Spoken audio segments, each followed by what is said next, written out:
J'ai sonné les 3 coups. On peut commencer. Bon, Mashima, là, qu'est-ce que c'est que ce chapitre?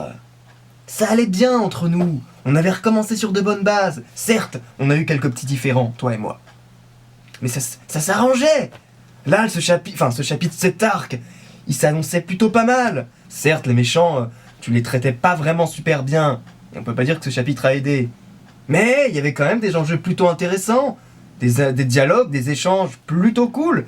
Et même, j'avoue, les derniers méchants avaient un certain charisme. Mais là, mais qu'est-ce que c'est que ça? Mais c'est le pire c'est de la machimation, tiens. C'est ça, c'est la pire machimation que tu peux nous faire. Tu cumules les erreurs machimesques les plus graves. Bon, on va pas commencer. Voilà, je vais pas passer dans un bashing de Mashima, ni un bashing de Fairy Tail. Et je précise, chers amis, que si je review Fairy Tail, ça n'est pas pour bâcher ce manga. Ce manga, il apporte des choses dans les mangas que je lis, que je ne trouve pas dans les autres mangas. Voilà, il y a des choses que j'aime bien, et que Fairy Tail, fait très très bien. Il n'y a aucun problème avec ça. Mais Fairy Tail déconne aussi dans beaucoup d'aspects. Et je saurais me montrer impitoyable quant à ce manga. Tout comme je suis impitoyable avec One Piece et Bleach quand il le faut. Bon, One Piece c'est un peu plus difficile d'être impitoyable parce que justement il y a peu de moments où One Piece nécessite de la cruauté envers ce manga. C'est vrai que One Piece c'est souvent un manga relativement solide. Et rappelez-vous, moi je critique surtout les mangas sur leur aspect scénaristique. C'est la narration qui m'intéresse. C'est comment les personnages sont amenés, comment ils sont construits, comment les enjeux sont amenés. C'est ça qui m'intéresse. À la limite, un manga où il y aurait que de l'action, j'en aurais rien à foutre. Même si l'action est super bien dessinée et que il y a des super combats. Mais moi ce que j'aime bien, c'est quand les combats ils ont du sens, quand les victoires des gentils elles ont du sens. Et là, c'est mal parti. C'est pourquoi les amis nous allons passer à la review du chapitre 473 intitulé Foudre Rouge, donc qui prend la suite directe du combat entre Laxus et Val. Je rappelle donc Laxus, membre de Fairy Tail, Dragon Slayer de la Foudre, et notre ami Val, qui est un Spriggan, qui est un alchimiste, c'est-à-dire qu'il a la capacité de créer des machines via la transformation du métal à même le sol, et des atomes de métal. Nous avions laissé le combat avec Laxus qui était assez mal en point parce que, en fait, je suis allé me rappeler un petit peu, me faire des petites piqûres de rappel sur ce qui était arrivé à Laxus. Et en fait, c'est vrai, c'est par rapport au Masho Ryushi qu'il avait ingéré quand il avait fait face à Tempesta, qui était un démon de Tartaros. Et donc il avait avalé en fait tous les Mashoryushi qui avaient libéré en fait les particules noires en fait qui avaient libéré notre ami Tempesta, le mec le lion là, je sais pas si vous vous rappelez, et il les avait aspirés grâce à sa capacité, grâce à ses bons poumons, ces immenses poumons de Dragon Slayer. Il les avait aspirés, mais malheureusement comme les Mashoryushi étaient des particules anti-magie, donc des espèces de malédiction. D'ailleurs c'est une malédiction puisque ça reste dans le corps de Laxus. Eh bien, ça avait considérablement affaibli Laxus, et c'est pourquoi Val avait pu prendre un petit peu avantage de la situation, et avait décrété que la victoire lui reviendrait au bout de 90 secondes. C'est une chose d'ailleurs que j'ai compris à la lecture de ce chapitre. Je suis revenu au chapitre précédent, et j'ai compris en fait, quand il se transforme en espèce de chevalier du zodiaque, là, Val, il projette une espèce d'orbe d'énergie qui crée une espèce d'explosion. Mais ça veut pas dire que c'est ça l'attaque. L'attaque c'est juste... il n'y avait pas encore d'attaque à la fin du chapitre précédent. C'était juste qu'il balançait une espèce de truc en mode signal d'attaque. Et ensuite il allait remonter, parce qu'il était dans le sol en fait. Il allait remonter pour aller attaquer Laxus. Et donc c'était 90 secondes qu'il se donnait, un compteur de 90 secondes qu'il se donnait pour remporter la victoire. Chose d'ailleurs qui est reprise dans ce chapitre parce que à un moment il dit que le compteur a été dépassé et que notre ami Laxus est toujours en vie. Mais bref les amis, passons à la critique parce que c'est pour le coup vraiment une critique que je vais faire. Val donc a armé donc son armure niveau 3 je dirais, son armure créée magiquement. Eh bien, il est relativement stylé d'ailleurs. C'est pour ça que le combat commençait super bien. Je veux dire, Val est stylé, Laxus est mal en point, mais on sait qu'il a quand même encore de la ressource. Et Val arrive et balance un gros punch dans la tronche, dans le torse, il me semble, de Laxus. et il enclenche des espèces de missiles avec sa poignée, en fait ses doigts en fait, et il a une espèce de poigne missile, et d'ailleurs ensuite enfin une poigne très très puissante à partir de laquelle il projette des missiles, et pendant tout l'ensemble du combat, Val semble en fait viser les points vitaux de Laxus, et il semble, tel une machine, avoir réussi. Il parvient en fait à remarquer, grâce à sa capacité de l'analyse, que effectivement les points vitaux de Laxus ont été touchés et endommagés. Mais, alors là, Val il est super stylé, moi je l'aime bien. Mais, il y a un moment, c'est impardonnable de Mashima. Mais vraiment, impardonnable. Et c'est ce qui me viendra, c'est ce qui viendra à la fin de la vidéo. Ça nourrit donc un coup de gueule que je vais faire à la fin de la vidéo à propos des méchants de Mashima. Mais bref, donc là pour le coup, voilà, avant de faire son erreur, dont je vais parler juste après là, Val il a toute une série d'attaques plutôt cool, que ce soit les missiles, l'espèce de poigne de balèze là, ou l'espèce de fusil laser trop cool. Parce que c'est quand même cool, putain, c'est un homme machine. Non, c'est bien, ça c'est bien. Mais, à un moment, il fait un canon électrique. Il le crée comme ça, voilà. Il tire de l'électricité sur Laxus. Vous voyez pas où est-ce que ça pose problème? Mais, c'est un robot. Donc il a analysé Laxus. Donc il sait qui c'est. En plus, il s'est pris des attaques de Laxus. Il a bien vu que il balançait des attaques d'électricité. Et il y a 99% de chances, quand t'es une machine et que tu viens d'analyser quelqu'un, que tu sais que sa magie, c'est un Dragon Slayer, donc il peut se nourrir de l'élément dont il est le maître. Comment ça se fait que ce con de Val balance, mais confiant en plus, hein, un canon électrique en pleine gueule d'un Dragon Slayer de la foudre? Vous m'expliquez un peu ça? Non, ça fait aucun putain de sens. Ça fait pas de sens. C'était juste un outil scénaristique pour que Mashima puisse redonner un petit peu de pouvoir à Laxus. C'est tout. Et c'est énervant, c'est super énervant parce que tout d'un coup, vous avez un méchant qui semble être assez intelligent pour pouvoir analyser quelqu'un, analyser son pouvoir et pouvoir justement en prendre un avantage dans le combat. Et là, juste pour donner redonner un petit avantage à l'adversaire, à Laxus, l'auteur, Mashima, fait oublier à Val qu'il était un Dragon Slayer de foudre. Non mais texto, je vous le dis. Pardon si je suis énervé. Texto, c'est... Attendez. Voilà. Putain, j'ai oublié que ce gars se nourrit d'électricité. Est-ce que un jour, vous avez eu votre ordi qui vous disait ah putain, j'ai oublié que les virus c'était pas cool pour moi. Ou ah putain, j'ai oublié que je savais pas lire les fichiers .exe. Du coup, j'ai pu te le lire. Non, ça n'a aucun sens. Une machine, même si là c'est une machine humaine, mais on voit bien que c'est une machine, on voit bien à la fin du chapitre en plus de ça. Une machine, quand elle analyse quelqu'un, elle l'oublie pas. Ça n'a aucun putain de sens. Donc bon, je passe allez, on y va. Mais déjà, c'est n'importe quoi. C'est n'importe quoi. Enfin bref. Ensuite, bon, le truc des particules, le truc des... donc des particules, des Mashoryoshi, intervient à un moment du chapitre quand, effectivement, alors que Laxus menait le combat, qu'il avait réussi à esquiver toutes les attaques de Val, et que voilà, à un moment, voilà, Laxus s'avance vers Val de manière charismatique, et il s'effondre. Et c'est vrai, là, Val a un commentaire très intéressant, puisqu'il dit à Laxus que les particules qui étaient à l'intérieur de ses poumons, à l'intérieur de son corps, le font mourir progressivement peu à peu, le font mourir à petit feu. Et du coup, il dit bien que même maintenant, respirer lui sera douloureux. Et on voit effectivement Laxus qui en peut plus, comme ça. Et là, je suis d'accord. Ok, bon là, les rapports de force font du sens, ils sont logiques. On a un Laxus qui effectivement est au bord de la mort. Et notre ami Val reprend un peu le dessus. Et surtout reprend le dessus au niveau de l'intellect. C'est vrai que là où on avait vu que... bon, il avait cet avantage d'être une machine et du coup assez résistant, mais la puissance d'attaque était plutôt dans le camp de Laxus. C'est vrai que c'était surtout Laxus qui arrivait, surtout dans le chapitre précédent, à être un petit peu le plus puissant au niveau de la confrontation purement physique. Par contre, celui qui était le plus intelligent des deux, et celui qui arrivait à tirer le plus profit voilà, de l'analyse, dans l'analyse de la situation, c'était Val. À la limite, c'était même la plus grande qualité de Val, c'est le fait de pouvoir analyser ce qui se passe. Et là, effectivement, il a pu voir ce qu'était à l'intérieur de Laxus et il sait que au bout d'un moment, Laxus, il va tomber. C'est même scientifique, c'est biologique. À un moment, il ne pourra plus aller au-delà. Mais là, il se passe un truc très intéressant. Laxus, en fait, utilise une ruse. au moyen d'un sort qui n'est pas d'ailleurs propre à sa propre magie, hein, qui est un sort runique. En fait, il inscrit comme fait, vous savez, Fried, hein, d'ailleurs, il dit bien que c'est... excusez-moi, je remets l'angle de ma caméra, hop, un petit peu par là. Voilà, il dit bien que c'est Fried qui lui a appris ce sort. Et donc, un moment où assez critique, puisque Val est au-dessus de lui, et en gros, en mode un petit peu Iron Man, en mode Genos, hein, il plante sa paume de main devant lui, et il commence à incanter une espèce de rayon laser, et... pardon.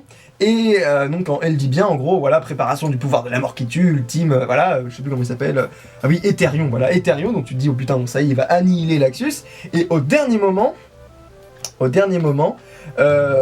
alors que à l'intérieur de la tête de Laxus, il se dit, ouais, je suis là pour protéger la guilde, c'est pas vrai, je suis nul, putain, et c'est vrai, à ce moment-là, je peux comprendre qu'il se remette un peu en question, et là, on voit que Laxus utilise une technique runique, pour faire en sorte que notre ami Val puisse l'annuler, et on avait vu qu'il en était capable quand il utilisait Batman, rappelez-vous, il avait annulé la barrière de Fried, donc ce con-là, il annule la barrière, mais en même temps, il annule aussi les particules noires qui se trouvent dans les poumons de Laxus. Du coup, c'est très rusé de la part de Laxus, et là je trouve que c'est un très bon point du chapitre, c'est un très bon point, parce que ça nous montre un Laxus qui, poussé dans ses retranchements, se retrouve à devoir un petit peu chercher dans ses ménages comment piéger Val. Et c'est une chose qu'il fait très bien, donc là pour le coup j'ai rien à dire, Mashima, ça c'est bien. Même si effectivement on pourrait se demander comment Laxus réussit à créer une rune aussi... Enfin bon, techniquement c'est pas une super rune parce que du coup elle se fait... Ouais, non, bon, pour le coup ça va. Pour le coup je suis assez ok avec ça. Je dirais que c'est le seul moment qui fait du sens dans le chapitre. Cette technique là qui permet de supprimer d'un coup, qui utilise en fait les techniques de Val pour pouvoir supprimer les particules et servir d'antidote à Laxus. Mais ensuite, Val commence à péter un boulon tout simplement parce que, voilà, à cause d'une erreur de paramétrage de personnalité. Tout simplement peut-être parce que Laxus faisant preuve de ruse, il sort un petit peu du cadre strictement bourrin dans lequel peut-être l'avait placé Val en l'analysant. Mais justement, s'il l'avait analysé, il saurait que Laxus est justement pas que un bourrin, un abruti comme Natsu, quoi, voilà. Donc voilà, bon, pour le coup, là, ça va. Mais le dernier moment du chapitre arrive, les amis. Et là, c'est là que ça va chier. Oh, Mashima, merci de m'avoir donné l'occasion de bourriner sur ce chapitre. Parce que là, ça va bien chier. Qu'est-ce que c'est que cette histoire de foudre rouge? Premièrement, et finalement, c'est ce qui donne finalement fin à ce combat. On voit que Laxus commence à créer une espèce de foudre rouge que Val n'arrive pas à analyser. Et ça déjà c'est un plot twist. D'où il n'arrive pas à analyser un élément? Je veux dire, c'est quoi ce délire? Val c'est une machine, il a pas... Alors peut-être qu'il va falloir nous l'expliquer ça, peut-être qu'on aura une explication au chapitre suivant, peut-être. Mais avec ce qu'on a dans ce chapitre, il n'y a aucune raison pour laquelle Val ne serait pas capable d'analyser cette foudre rouge. Il n'y a aucune raison, je veux dire, c'est un élément de magie, donc c'est peut-être quelque chose effectivement qu'il n'avait toujours pas croisé, mais il n'avait pas croisé d'autres Dragon Slayer de foudre. Ou alors peut-être que God Serena en est un également. Bon, peu importe, là c'est de la spéculation. Mais pour le coup, voilà, je trouve que ça fait aucun sens que Val se dise « Oh, une foudre rouge, non, non !» C'est comme s'il croise un God Slayer « Oh, une foudre noire, oh c'est bizarre, oh je connais pas, oh là là !» Non, c'est pas ce délire, non. Voilà, ça m'énerve. Mashima, tu crées un personnage qui semble assez puissant intellectuellement, voilà, que c'est une machine, il a une capacité d'analyse assez accrue, et du coup, il peut sortir un petit peu tous les avantages possibles et inimaginables contre un adversaire. Tu peux pas lui faire avoir une tête de surprise comme ça. Vous savez les têtes de surprise, ces choses que Robin n'a jamais dans One Piece. Voilà, bah, tu peux pas lui faire avoir ça juste parce que y a une erreur de paramétrage de personnalité. Non, ça fait aucun sens. Bref, en tout cas, il y a un deuxième truc qui m'énerve. C'est le flashback avec Mavis. Le truc le plus inutile au monde. Et d'ailleurs, Mavis, c'est un personnage que je n'aime pas du tout. Je vais vous dire pourquoi. Parce que pour moi, Mavis, c'est une sorte de Yoda, mais qui n'a aucun intérêt. Alors d'accord, son histoire avec Zeref, à la limite, je la trouve très sympa. Et les moments où on a eu le flashback avec, finalement, sa propre histoire, je peux comprendre. Mais quand elle est en forme, finalement la forme qu'on connaît d'elle depuis le début du manga, finalement je n'aime pas. Son rôle de mentor entre guillemets, son rôle de personnage sage, voilà, ça je n'aime pas.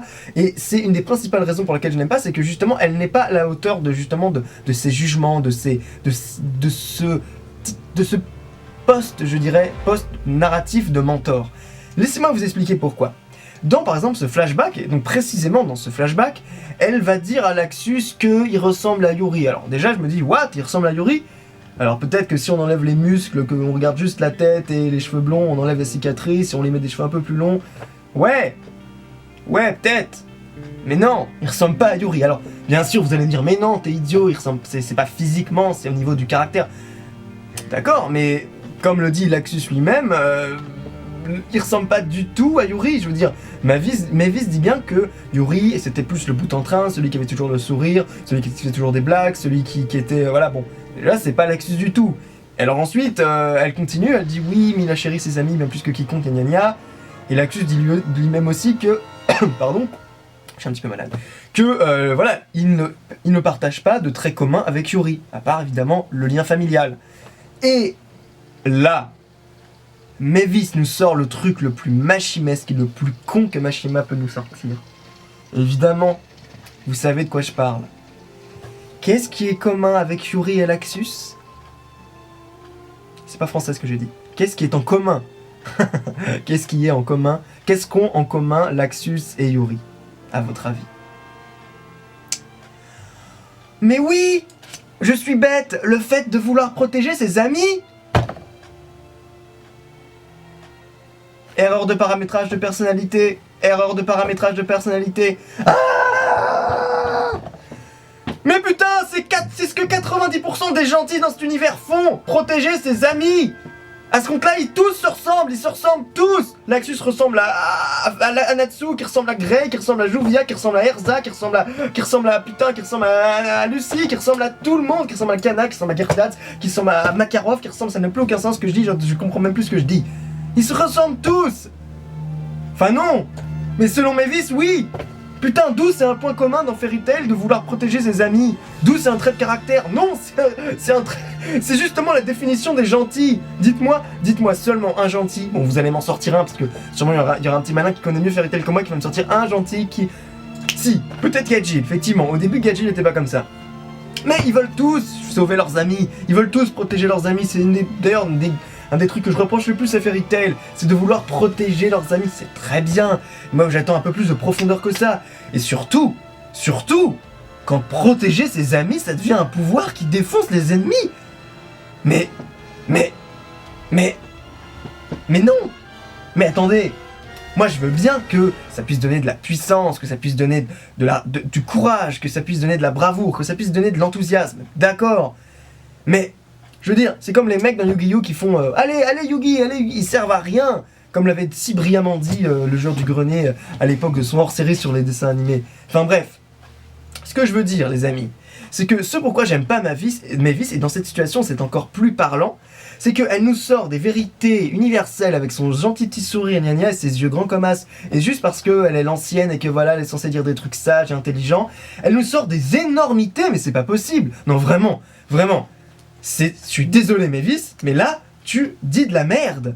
Parce que, en l'occurrence, effectivement, Yuri et Laxus peuvent partager des liens familiaux, mais ils ne se ressemblent pas sur les traits de caractère, ils sont même assez différents, et je trouve même que c'est justement plus intéressant de les voir de la même famille, mais différents. Et surtout, le point commun que met en avant Mavis, mais c'est tellement, si vous voulez, c'est tellement creux. Moi, dans ce manga-là, franchement, je trouve que il y aurait d'autres choses à exploiter. Il y a d'autres choses comme motivation, comme enjeu que de protéger ses amis. Imaginez un manga où il n'y aurait pas les méchants. Imaginez. Genre, vous prenez Laxus. Il reste intéressant.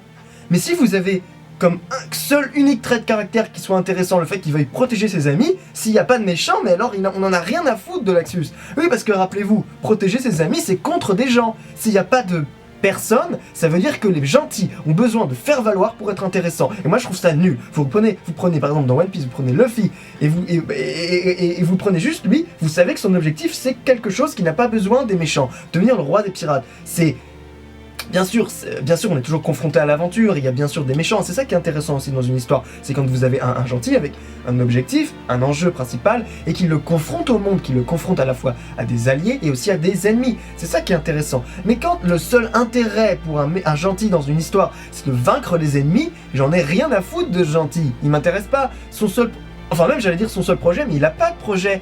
Il a pas de projet si c'est juste de vaincre les ennemis. Sans les ennemis, il serait juste là en train de siroter un morito tranquillement, et on en a rien à foutre de Fairy Tail.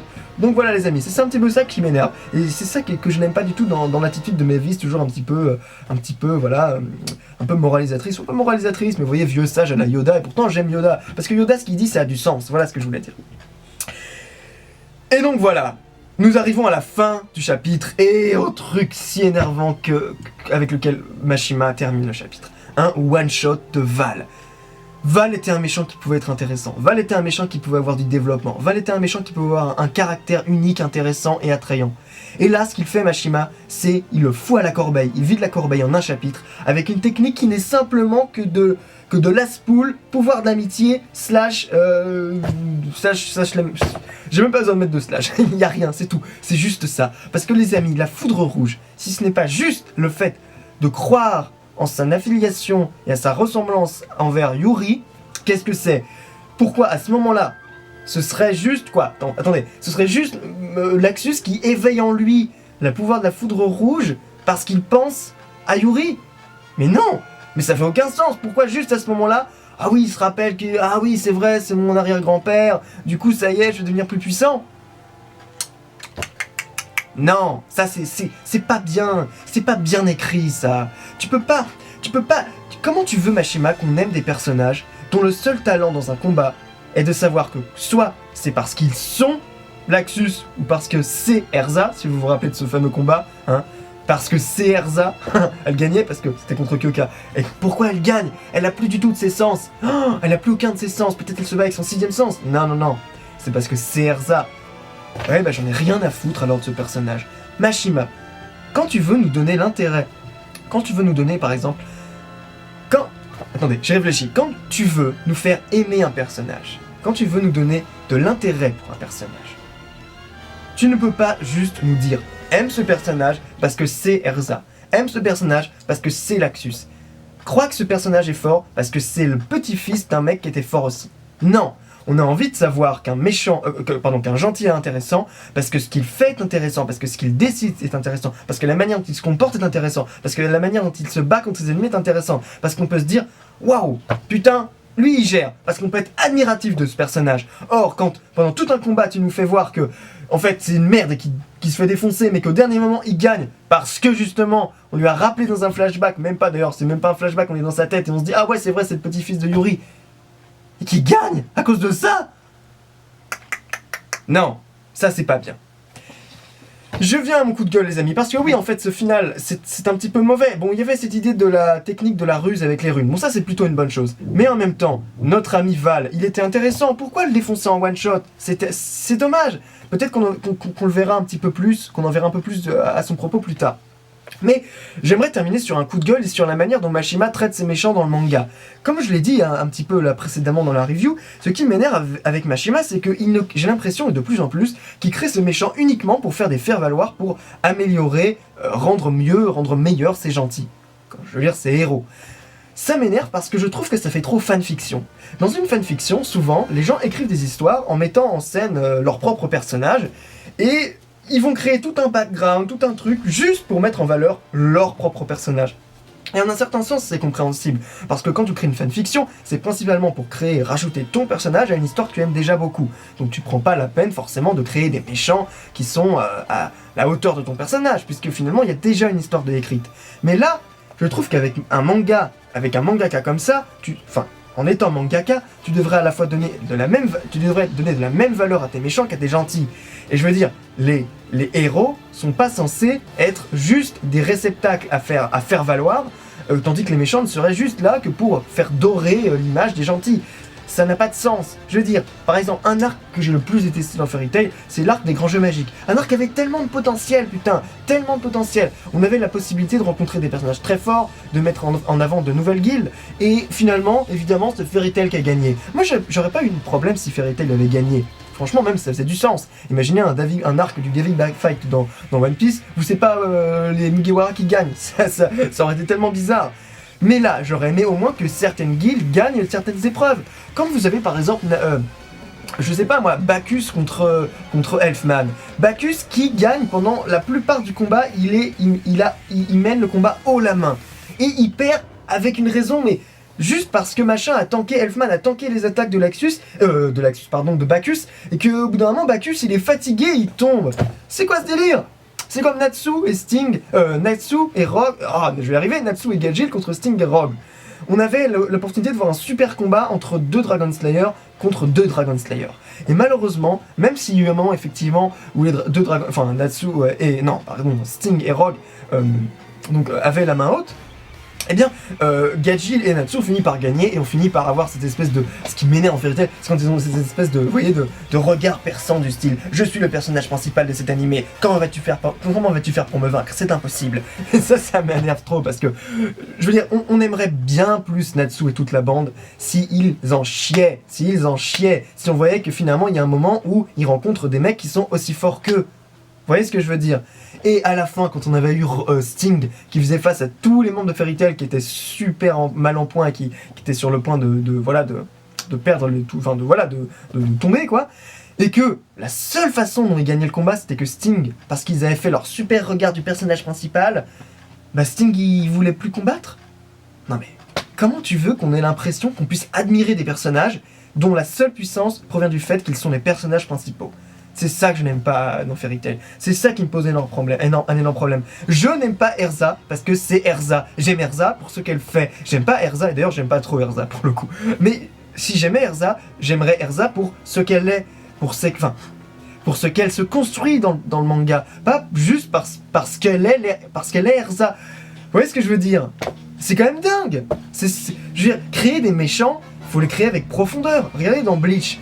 Dans Bleach, il y avait des méchants qui faisaient que, par exemple, entre Kyoraku et Stark, au bout d'un moment, j'avais vraiment l'impression que c'était Kyoraku le méchant. Et du coup, vous aviez presque pas envie que Stark meure, parce que Stark était devenu un personnage appréciable. Et même des méchants qui restent des vrais méchants, des purs méchants, comme Aizen, il est appréciable, parce que ce mec... On a envie de le voir gagner, tellement il est drôle, tellement il est troller.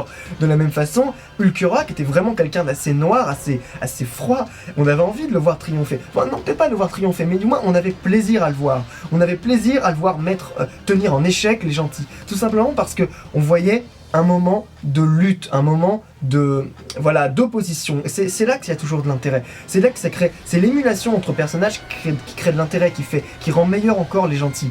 Et c'est ce que je reproche un petit peu à Fairy Tail, et surtout dans cet arc. On a l'occasion de voir des méchants dont la hype est énorme, les Spriggan. Et là, ça fait 3 Spriggan qui tombent les uns après les autres. Et d'ailleurs, même, on pourrait compter Brandish, qui vraiment n'est pas à la hauteur de ce qu'elle prétendait être. Premièrement, on a Agile. Agile, je l'aimais beaucoup. Je trouvais qu'il avait un style assez particulier, un espèce de design plutôt cool avec les grosses boucles d'oreilles et les cheveux en mode un petit peu Sangoku. Et j'aimais bien son pouvoir du sable, l'intitulé Roi du désert, c'était stylé. Et puis même à la fin, dans son combat contre Erza, finalement, il y a eu un moment où il la mettait en difficulté et c'était pas mal. Même si finalement, il s'est fait one-shot par le canon et par ensuite, et puis par Erza. Donc voilà, bon... Voilà, c'était un petit peu décevant. Ensuite, vous avez eu Batman. Heureusement, Batman, c'était une machine. Et ensuite, on a eu God Serena. God Serena, la hype était énorme. On nous annonce dans le même chapitre qu'il maîtrise 8 Lacrima de Dragon Slayer. Et ensuite, il se fait juste one-shot par Acnologia. J'espère vraiment que God Serena, qui est vraiment mon Spriggan préféré pour l'instant, n'est pas mort et qu'il va revenir. J'espère qu'on va nous montrer les 4 autres Lacrima qu'il a en son corps. Et là, probablement le Spriggan que je préférais, celui qui avait le design le plus drôle, le plus amusant, qui était vraiment original, qui avait un caractère, qui était pas nul, qui était intelligent, qui avait un petit côté troller, qui était sympa, qui était cool, qui était appréciable, et qui était assez fort pour qu'on puisse se dire qu'une victoire contre lui ferait du gentil, qui gagnerait quelqu'un de vraiment cool. Et bien là non, machin il gagne en 2 chapitres, et finalement, l'impression qu'on a des Spriggan, c'est de moins en moins intéressant.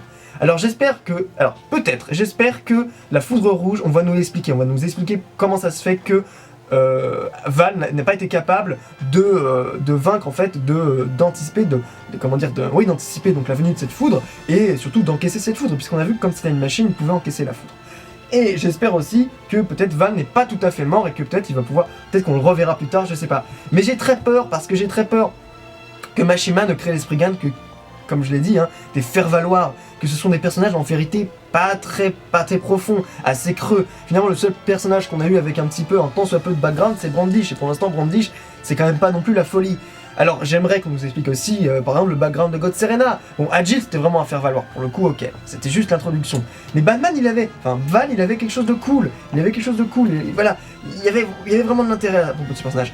Il avait du potentiel, et ce potentiel a été gâché juste par le pouvoir de l'amitié, le pouvoir de la famille, que comme quoi il se rappelle qu'il est le petit-fils de Yuri, voilà.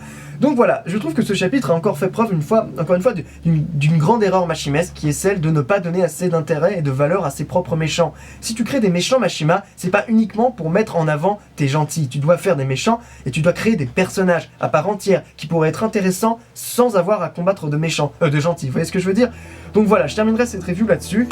J'espère que Mashima va nous ressortir des chapitres de meilleure qualité, et j'espère surtout qu'on nous apprendra un petit peu plus sur finalement l'issue de ce combat, et qu'on nous donnera un peu une raison pour laquelle Val a été aussi facilement défait, alors que pourtant il semblait être un méchant qui avait énormément de potentiel et énormément d'intellect. En l'occurrence, Laxius a plutôt bien joué, il a été assez intelligent, assez rusé, mais à la fin ce pouvoir à la con, la foudre rouge, je n'y crois absolument pas. Je trouve que ça marche pas du tout, et je trouve que ça fait subir au chapitre une note pas terrible. Franchement, ce chapitre pour le coup est vraiment raté à cause de ça, et j'aurais aimé que le combat dure un petit peu plus longtemps. J'aurais aimé que le combat soit un peu plus intéressant. C'est un Spriggan, bordel de merde. Vous imaginez si Auguste il tombe pareil en 2 chapitres? Non. Alors les amis, je vous dis à la semaine prochaine, et passez une bonne journée.